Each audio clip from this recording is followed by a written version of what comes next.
I did study a lot of the algorithm, and I watched hours of videos of people analyzing the algorithm and like telling you to put these tags in here and like uh, all these little tips that I just incorporated in my videos. I saw what worked. I tested with what I thought might work, and if it didn't work, I incorporated something else until I found like a pattern that would get me views.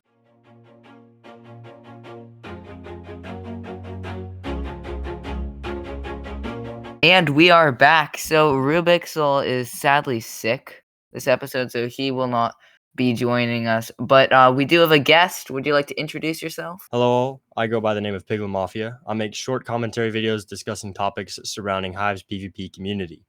I'm most likely known for how the YouTube algorithm has a crush on me, and the fact that I say pray. All right. So without any further ado, I'm going to ask you quite a few questions. And I mean, the Hive just updated today, so luckily we have a lot of new content. This is going to be airing Thursday. We're recording this Saturday night for those wondering. But how did you get into YouTube? Well, I watched a lot of Hive content creators early on before I started my own channel, but I actually started like watching Minecraft YouTube and becoming a Minecraft YouTuber myself after watching Dream's first manhunt. I got recommended for it while watching videos on YouTube with my family, watched it later, and absolutely enjoyed it, inspiring me to make my own Minecraft YouTube channel. When did you first start your YouTube channel, and what were like your first videos that you uploaded? I think I first started it in August 5th of 2020, I believe. And my first videos were Pocket Edition Skywars videos. And I think my first video was tips to get better at Skywars. And I have most of those unlisted. Yeah, a lot of the tips videos do well, but when did you start doing like the shorter videos? Because those do really well in the algorithm too. Well, I found the shorter videos to be like a very nice idea when I decided that if I made shorter videos, I could focus like better on the editing of the video and making sure nobody would ever want to click off of it. And I think I watched a lot of Milad Merg before I like incorporated the style heavily into my content. I started doing shorter videos when I did my How to Beat Asian John video back about I would say like three and a half months ago. Yeah, I don't know why, but I feel like Milad's just a really good YouTube channel for like inspiring people. Like I remember he and Dylan LeMay, they're in like the same boat in their shorts, but they were one of the reasons that I actually started the news niche because I was originally planning on doing that as like a just in like in the short shelf and stuff. But then I just made a couple videos, and from there, I mean, that's how I got here. But for algorithm, when you first blew up, like, had you previously studied the YouTube algorithm? Did you know what you were doing, or was it just like completely luck? Like, I mean, there's definitely a little bit of luck involved, as most YouTubers will tell you, a little bit of luck of the right viewers seeing your videos. But I did study a lot of the algorithm, and I watched hours of videos of people analyzing the algorithm and like telling you to put these tags in here and like uh, all these little tips that I just incorporated in my videos. I saw what worked. I tested with what I thought might work, and if it didn't work, I incorporated something else until I found it like a pattern that would get me views. yeah, I mean, last podcast, you guys have probably seen it already, but you will have no idea what I'm talking about. But Rubixel and I, we talked a bit about the algorithm, and I want to know your opinion. What do you think is more important, like title, tag, description, thumbnail? Which of those, just rank them from like most important to least important, because it varies from person to person what they think. I would definitely say the thumbnail is probably very important in my opinion. I'd probably put it first, as most people would see that first scrolling through the recommended page or their search Definitely. bar. Title is very important, as that does a little bit of like how you turn up in searches. And I read the title personally, and the first like 5 words, 4 words are very important. If they captivate the audience to like click on the video and read the rest of the title, uh, they're like good words. But I'm not sure how much like better they are than the description. As the description is a lot better than the tag section. I Yeah, mean, definitely. the tag section is overpowered, and like you can put a lot of cool tags in there that'll instantly get you 1,000 views on any video on the Hive at all. But I feel like the description is more important, because if you have your description laid out perfectly with like the description of if you have your description laid out perfectly, it'll just like make your videos turn up in a lot more people's recommended page. Yeah, also, with click-through rate and average view duration, those like I can't talk. Those also play a major part in the algorithm. Like, I'm looking at your second channel, Behind the Mafia, and I mean, it's been doing really well. Like, you have a 4-second clip that has 14,000 views. Like, what Yeah. is the average view duration on something like that? Like, that must be crazy. Well, yeah, like everybody watches through the entire video because of how short it is. Like on my main channel, I used to post 45-second videos, 47-second videos, 56-second videos, and now I mostly do above 2-minute videos. But back then, I focused on making my content like as quality as possible so people wouldn't want to click off and focus less on the time. Like I don't have mid-roll ads on my videos. Like I could be making more money if they're above 8 minutes, but I don't make my videos above 8 minutes because I want them to be as entertaining as I can possibly make them. And my alt is just like another way to test the algorithm and see how well short videos do as far as like viewer watch retention and so on. Yeah, I feel like with monetization, it's actually the downfall of a lot of commentary channels because, like, before they're monetized, they're only making like 5-minute videos and they only talk about like what they need to talk about. But then as soon as they get monetized, they just extend their videos for an extra 3 minutes to get mid rolls, and it kind of ruins the video. But have you seen Potato Pie's new video? If you haven't, I'll just fill you in on a couple things. So he discussed how like Crafted Manny just got YouTube ranked. By the time this video is going out, I mean, who knows? You could even have just like applied for YouTube rank because you're getting really close to the 5K. But we're both a bit biased in this sense. But do you think that like shorter videos, like the clip videos, or even like less than 1 minute long videos, should classify as shorts when applying for like partner rank on the Hive? Because they definitely take shorts into a different account. Like Potato Pie said that in order to get YouTube rank from shorts, you'll most likely, like, he can't confirm it because no one's gotten YouTube rank from shorts yet. But he said that you'll most likely need to meet the TikTok rank requirements if you're recording shorts. Do you think that clips should go in the same boat as shorts? Well, to a certain degree, like I would place my videos and maybe Crafted Manny with his content at like over the 1 minute mark. And we have commentary and we spend a lot more time on our videos than just using the Xbox game bar to clip something and upload it with a bunch of tags. I mean, our Definitely. videos I would definitely qualify as like non-short videos, even though they might get a few of like the short recommended algorithm stuff that YouTube does. But like on my second channel, Behind the Mafia, I wouldn't give that YouTube rank based on like the YouTube rank requirements because like 5K subs and 3,000 views a video would just be incredibly easy for that. But I also wouldn't force it to follow the TikTok short algorithm and stuff like that, and how YouTube wants uh, and how Hive wants you to have certain requirements on TikTok. I wouldn't make short videos like 14-second clips and 30-second clips of gameplay. I wouldn't make those follow the rules of TikTok rank, basically because they aren't hashtag shorts. They aren't upright videos, and therefore they really don't get as many views. Like I've posted an upright video in short format on YouTube, and it's gotten 90,000 views. But none of my other videos have gotten anywhere close to that high, even though I've incorporated other methods of the YouTube algorithm to try to get them more views. Definitely. Another point that I talked with Potato about, or I just told him, but with clips, the difference from clips and shorts, I think, is shorts get served on the short shelf, and you don't really have a choice. Like, if you wanna watch it, even if you just scroll past it, that's a view. But, like, with all these clips, you actually have to individually click on them, which is why I think that they should, like, personally, I think that they should fall into the YouTube rank category. So if you apply with clips, I wouldn't see why you can't get it because, I mean, hashtag shorts are definitely recommended to a different, like, different people. Yeah, I mean, I think there's a lot of truth to what Potato Pie says about that. Like scrolling through the shorts feature of my YouTube app, like I watch a lot of shorts that I wouldn't usually watch, like stuff from that type of channel, but I just end up watching it anyway because it's like already there and it's already got a view from me. So why click off? But like the videos that are 4 seconds long or 50 seconds long, who knows, of just gameplay and they're not short, like upright videos. I mean, I believe that the like titles would be more clickbaited, so more people would click them, and I feel like more people would click those than in like even one of my 2-minute videos, or especially an 8-minute or 12-minute video. Yeah, while we're on the topic of the algorithm, we've both been premiering some videos and not premiering others. What's your like main take on premiering videos? Do you think it actually helps, or is it just like a boost at the start and brings down the CTR in general? Well, I mean, I've premiered pretty much all of my videos as long as I can remember. I think the last time I didn't premiere my videos where there was like a live chat was when I was on vacation because it would be impractical to have the premiere up that long. But like the premiere of a video would get a lot of views on the video instantly out of the box. And YouTube's like, hey, you got 50 views in what, 1 minute? We're going to recommend this to everybody.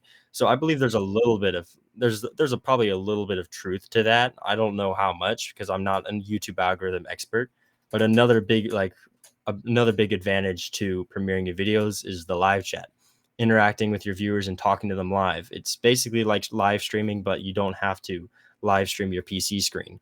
I mean, I really enjoy talking to my subscribers and people that are just generally viewing my video right before it comes out.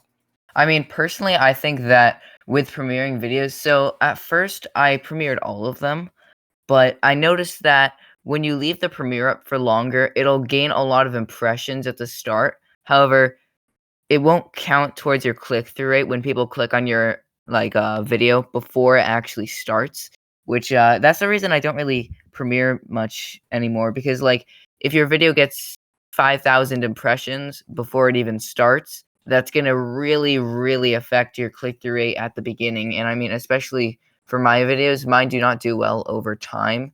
They're like a one-hit wonder. For the first 2 days, they'll get, like, as many views as possible, and then you just have to leave them to rot. I mean, I guess that might come with like the news niche of the Hive, that you'd get a lot of views off the bat and you probably wouldn't get many after as news would become irrelevant. Yeah, also with just news in general. But, when you first blew up, what was, like, your immediate reaction? Like, were you expecting it, or were you kinda like, "Let's go"?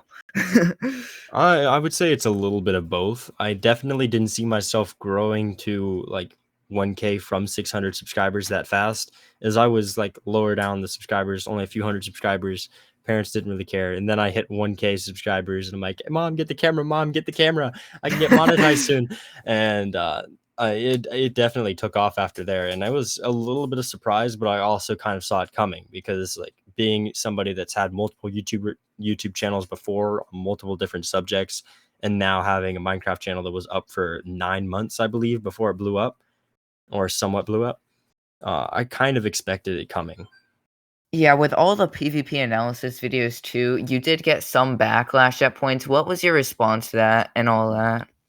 You know, I don't blame people too much because I am not really incredible at PvP, and it's all my opinion, and I don't think people understand that my opinion in that video is just more for entertainment than it is actually a tutorial. Like it wouldn't be a tutorial on like how to beat Oreologist necessarily.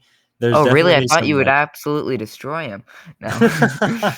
there'd definitely be some tips that if the right PvPer like took the tips, they could use the tips to win against Oreologist. But I see them more as enjoyment for people than actually helpful. Yeah, do you have any advice to smaller creators? I mean, personally, I just say I feel like just recently too, if you're original, like if you do anything original in the community, you're bound to blow up. But there's so many people that are just doing Sky Wars montages, and I mean montages are kind of in the past now at this point. I'm not gonna lie. Yeah. Do you have any other advice you'd want to give out to any smaller creators? Well, I think montages do have a little bit of like helpfulness as you learn your editing software really well and you kind of get better at the game while you make montages, but overloading your channel and trying to grow off montages isn't going to work. I recommend probably commentary if possible. Like just sit down in front of Treasure Wars, turn on your microphone, and see what happens. And whatever your viewers say works. Like when I posted my Oreologist video, I said, "And if this doesn't work, pray." And people were like, "Oh, loved it." I incorporated it into the Hikari video. People liked it too. I skipped a video, and people were like, "Wait, where did it go?" And I just kept incorporating it back in. And now I would say I'm kind of known for it at this point. Yeah, But like it's kind of like your Com motto. yeah. Commentaries are kind of a good way to find what you're good at as far as, like, speaking on Hive, and if you're speaking on Hive, you're definitely gonna gain subscribers a lot faster, I'd say, than if you weren't. Yeah, also with shorts, I feel like shorts have just really affected the YouTube algorithm with like shorter videos doing like not even just shorts, but like clip channels used to do absolutely like nothing, like no numbers.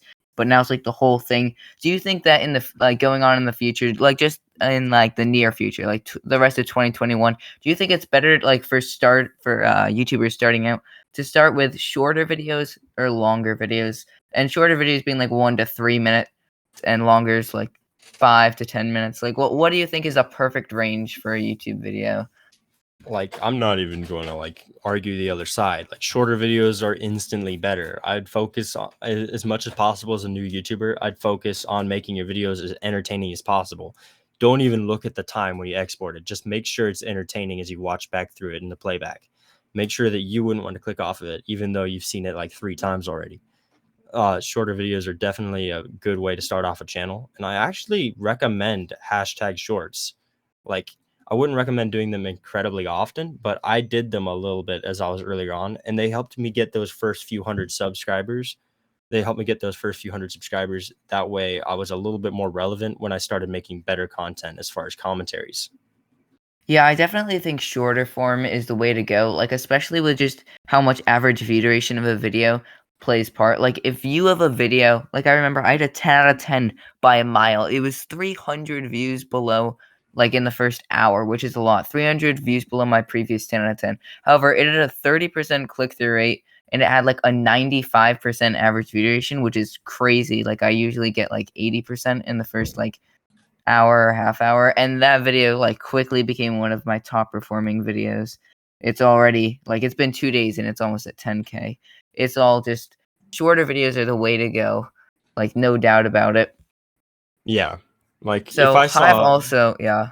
if I saw a Mr. Beast video that was about 12 minutes long, and then I saw another video by Malad Murray that was 2 minutes or 8 minutes long, you could tell I'd instantly click on Malad Murray's videos, because I would feel like, oh, if I don't like this, it's not quite as long, so I'm not watching quite as long of a video.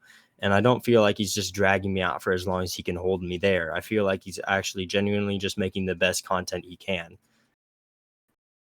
Yeah, moving on from the algorithm a little bit. So, you chose not to try to participate in the Galaxite tournament. What were your thoughts on that originally?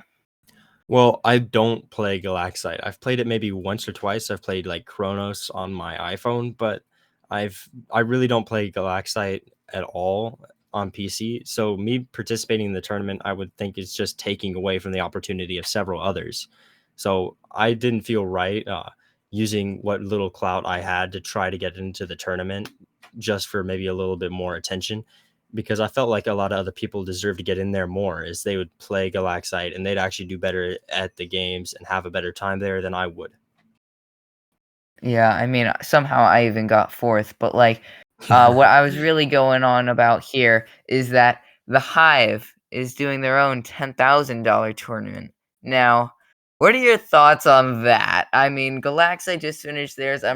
Like, personally, I've had a pretty, glued down opinion that the Hive is just trying to one up Galaxy and steal whatever, clout they can muster.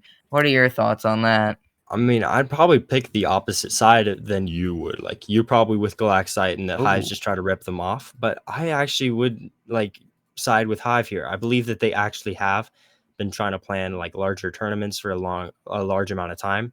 And once Galaxite released their tournament, they're like, oh no, Galaxite's about to steal our idea. We better release this information soon. And they're like, you know what? We're not even going to do it this soon. We're going to wait until the tournament is over, and then we're going to do it. That way, hopefully, we won't be stealing their thunder, and we won't feel like thieves, because we actually aren't. We've had this idea for a while. I actually think that Hive has had the idea of doing larger tournaments before. They just haven't been able to get stuff together. But now I'm that actually Galaxite's doing it, now that Galaxite's doing these tournaments, I bet Hive is actually going to start working and making these as fast as possible, so they don't just forget them all in the dust. Yeah, I'm actually glad that you have that opinion because now we can have like an actual discussion. Everyone else has just kind Oh of no. agreed with me, and I've been like, oh, okay. Then I was hoping to have like an actual discussion. But I mean, here's my point of view. So if you haven't seen Dicey's video, Dicey's, I'm pretty sure he talked a bit in the partner chat. He said a little too much, and he said that the Hive was going to be coding all of their games for the tournament from scratch, and that it doesn't look like they've really started yet. Which to me, like the fact that they haven't started yet makes the fact that they said that this tournament is years in the making a bit of a stretch, in my opinion, especially considering the time that they released their tweet saying that they were going to be releasing a tournament was just as Galaxite was getting all of their hype. So it was a bit too well timed, in my opinion, for it to just be a coincidence. Do you have any Yeah. counterattack? Well, saying that All it's been right. years in the making might be a little bit of an exaggeration by Hive. Like, I doubt they've spent too long heavily thinking about this idea. But the fact that they're coding the games from scratch, I'm guessing that they probably haven't started working on the tournament yet, since they said this. I really don't know what to think about this at this point, because I really do believe that Hive has had this idea for a long time. They just haven't been able to put the puzzle pieces together and come up with a good tournament that they can present to people yet. So they've just been holding back on it. But definitely a very good point for Galaxite there. Yeah, another thing is like with when Phobin's part of the Hive team. I'm not sure why he would host his own tournament if the Hive he hosted his own like Minecraft championship tournament like thing in like May or something. I'm not sure why he would host that instead of just working on the Hive if the Hive was planning on releasing a tournament at some point in time. All right, so moving on a little bit, do you think that there'll be an application process like Alexa, or is it just going to be all partners and will TikTok ranks, get the automatic slot? Google Forums probably, or something like that. Google Forums. I believe that partners are probably going to get first dibs on the slots as they have a bigger impact on the community, and Hive wants to advertise themselves as a good server as much as possible, despite the fact that there's so many auto clickers on there. Um, I th- I think that they should have more openness to smaller creators, and they should do off like average views on videos, like not even concern themselves with like the requirements for subscribers or if they have partner rank. They should just see how many like consistent viewers they get off their videos and the style of the videos, to try to incorporate as many different styles of Hive content creators into one tournament as possible to make it as enjoyable for everybody watching. That's actually a really good idea, I'm not gonna lie. So, going to a little bit of a more joking topic. Have you seen Very Real Not Fake Hive News? Have you seen that channel? I have. To be honest, I don't watch as many as like much as other Hive YouTubers, but I have watched a few of the videos. I do believe they get a Have little bit oh, repetitive after some time. Like, the videos are kind of following the same sheet, like of, oh, I'm gonna do this, talk about some YouTuber, and all the things are gonna have like Hive remove snowballs, Hive remove yeah. combos, and I do believe they follow a little bit of a script, but they're definitely a very original idea that I really appreciate, as Hive needs a little bit more originality in the community. Oh, yeah, and speaking about that channel, I mean, that channel has snowballed like 20 other people and getting tagged left and right being like, "This person's copying you," and I'm like, "No, they're not." But Yeah. yeah, it's kind of funny, but I forgot what I was originally gonna say, but then it popped back in my mind. Evident for Turbo Piggy boxing match. It's very legit, totally going to happen on September 1st. Who do you have winning that? I'm with the pigs. I mean, the bacon, we're gonna make a Oh, comeback. I mean, yeah, Well, I mean, we're gonna make a comeback. bacon. I have personally fought Turbo Piggy before, but I have belief that he has gotten better. Boxing, I can see, will be his strong suit. I mean, Evident vs Danny's the Bomb. I believe they've had like a sumo before in Minecraft, and I think Danny's the Bomb did sort of well. And I'd put Danny's the Bomb close to the style of PvP of uh, Turbo Piggy. So if we put it in real life or in like Minecraft in general, I believe that Turbo Piggy has a chance, and we might get one for like the pigs. We might get a win for the pigs here. I mean, Evident does have an advantage. I mean, we haven't really been able to find out what exact style Turbo Piggy like uses when he fights in PvP because he generally is just falling in the void. So I mean, Yeah. definitely a power play for Turbo there. But Hive actually just today, like in a few hours ago, they made an update where they changed the NPCs. Thoughts on that? I mean, the murder mystery NPC kind of turned into a sloth. I'm not gonna lie. I mean, it's really representative of the game. I feel so tired when playing it. Well, I really enjoy the sloth, not gonna lie. I believe that they're trying to get a Yes. little bit more of the cool action figures that other Bedrock Edition servers have, because they know that it's within their capabilities. They just have been holding back on it so far. So the fact that they are adding that is showing that they still have a little bit of care for their community, adding a little bit of variety, trying to do the best they can in making a great server. All right, and now we're going to take a small little break, and I'm going to show you a image real quick that will be popping up on your guys' screen very soon.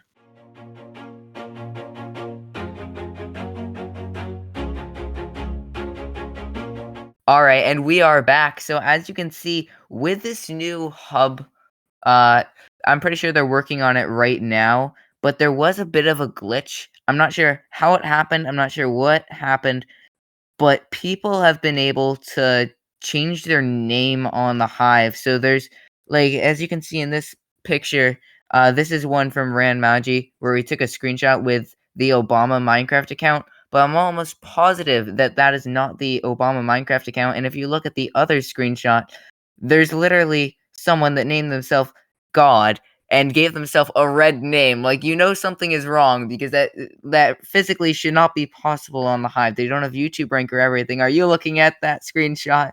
Like, I am, and what the heck happened I there? have not seen this anywhere else in the community. This is like a surprise to me.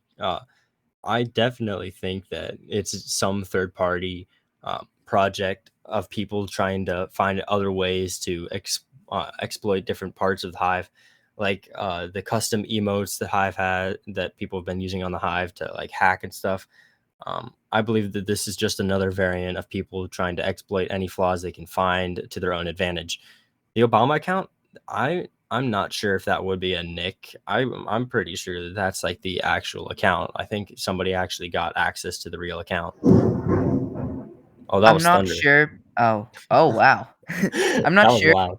Uh, I don't know when that screenshot was taken because if it was taken in the time period of about the 7 hours before this glitch gets patched and when it was first taken, there were quite a few fake names, and I mean, I'm not gonna lie, this glitch is kind of fun to have until someone takes it the wrong way. So like, I mean, I would but just instantly to like nick myself as yeah, Technoblade and turn myself to a pink or red name, and I'd be having the time of my life. Not gonna lie. pig rank, pig rank on the Exactly. Hive. Pig rank on Hive. You got to convince Lodger to give it to you. I do for 10 But million subscribers. to finish off, so there's been a bit of a discussion surrounding TikTok rank and streamer rank on the Hive. Do you think the requirements for those two should be changed, or do you think that they're fair at the moment? TikTok rank, I'm not really sure as I don't often spend time in the TikTok part of any algorithm. Uh, I do believe that it's been too many people have been getting that rank. I believe that they should change something about it, as a lot of TikTok ranks have like talked about. I believe it might be like a little bit too easy to achieve. Uh, Yeah, I'm not gonna put you on the spot because I mean, obviously, you like you said, you don't know too much about TikTok, so I'm not gonna ask you like any specifics about that. yeah. But I do think that you know a bit more about streaming. And I mean, what are your thoughts on streamer rank mainly? Because the current requirements are like 60 concurrent, and that is not on YouTube. On YouTube, that would be a whole different story. Yeah, I mean on YouTube alone, 60 concurrent is pretty difficult, I would say. Is like I've seen famous YouTubers like YouTube ranks on Hive only like having that amount of people watching their videos. And I'm then like, how is anybody supposed to achieve this on a regular basis, let alone not on YouTube? It's definitely quite an accomplishment if you see a streamer rank. So if you see a streamer rank, like congratulate them for their service to the Hive community. Like I am However, surprised. yeah. However, the only streamer ranks, like I don't think there's a current streamer rank that's like an actual streamer rank. I know that there's three. I only know about Jessica because I think Elle got YouTube rank. I'm not sure. Does Skyla currently have streamer rank or YouTube rank? I don't I'm not know. sure myself. If I was Skyella, I probably would stick with the streamer rank because that's kind of like a little bit Yeah, rare and a little bit more overpowered than like the YouTube rank, definitely. because you But don't like, always see a dark purple yeah. name walking around. But like Jessica doesn't even meet the requirements anymore. But the I can't talk, but like the closest person to actually getting the current requirements is like Insane Orbits, but he's only getting like 49.5, and he's like up at the top. Like second place is over here with like 30 concurrent. So it's like I think that they should change it to at least like 50, maybe even 45 for Twitch too.